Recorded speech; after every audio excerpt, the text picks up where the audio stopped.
আসসালামু আলাইকুম ওরহমতুল্লাহি ওয়াবারাকাতুহু। সুপ্রিয় দর্শক, আজকে আমরা এখানে উপস্থিত হয়েছি আপনাদেরকে একটি খুব গুরুত্বপূর্ণ বিষয় অবগত করার জন্য। আর সেটি হলো, আপনারা জানেন গত ২০২৫ সালে ১৫ই নভেম্বর শহীদ সোহরাওয়ার্দী উদ্যানে আহমদে মুসলিম জামাতের বিরুদ্ধে বিরাট এক সমাবেশ ডাকা হয়েছিল, যেখানে দেশ বিদেশের বরেণ্য আলেমদেরকে সেখানে ডাকা হয়। তারা সেখানে বক্তৃতা করেন, কিন্তু এই বক্তৃতার মাঝে তারা আহমদিয়া মুসলিম জামাতের বিরোধিতা করতে গিয়ে বিদ্বেষবশত তারা এমন এমন কথা বলেছেন যেগুলো কুরআন এবং হাদিস সমর্থন করে না। আমরা চাই আপনাদেরকে এই বিষয়গুলো সম্বন্ধে অবগত করতে, যেন সাধারণ জনগণ এবং যারা মাদ্রাসার ছাত্র আছেন তারা যাচাই করতে পারেন যে তাদের গুরুরা আসলেই সঠিক কথা বললেন নাকি বেঠিক কথা বললেন। আহমদিয়া মুসলিম জামাত কুরআন হাদিসের ভিত্তিতে কথা বলে নাকি কুরআন হাদিসের বাইরে কথা বলে, চলুন আমরা দেখে নিই।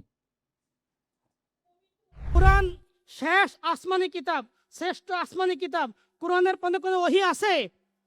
কুরআনের পরে কোনো আসমানি কিতাব আছে?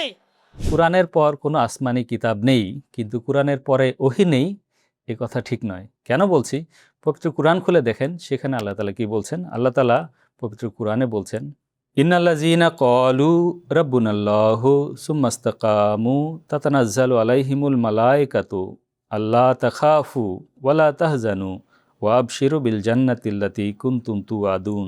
নিশ্চয়ই যারা বলে আল্লাহ আমাদের প্রতিপালক প্রভু, এরপর তারা এতে অবিচল থাকে, তাদের প্রতি ফেরেশতারা অবতীর্ণ হয়ে বলে, তোমরা ভয় করো না এবং দুঃখিতও হয়েও না, আর সেই জান্নাত লাভে আনন্দিত হও যার প্রতিশ্রুতি তোমাদের দেওয়া হয়েছে। এখানে সুস্পষ্ট হলো, পবিত্র কুরআন আমাদেরকে জানাচ্ছে এক ধরনের ওহীর দরজা খোলা আছে।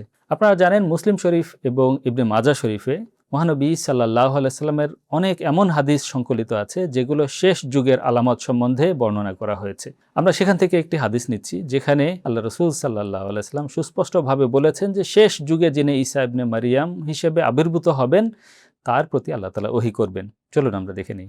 কাযালিকা ইজ আওহাল্লাহু ইলা ঈসা ইন্নী কাদ আখরাজতু ইবাদাল্লি লা ইয়াদান লিআহাদিন বিকিতালিহিম ফাহাররিজ ইবাদি ইলা তুর।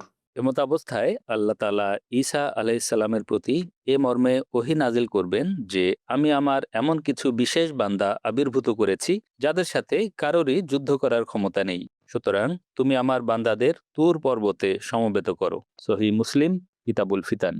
সুপ্রিয় দর্শক, আমরা দেখলাম এখানে মহানবী সাল্লাল্লাহু আলাইহি সাল্লাম সুস্পষ্টভাবে ভবিষ্যৎবাণী করেছেন শেষ যুগে যিনি আগমনকারী ঈসা ইবনে মারিয়াম তার প্রতি আল্লাহ তাআলা ওহী করবেন।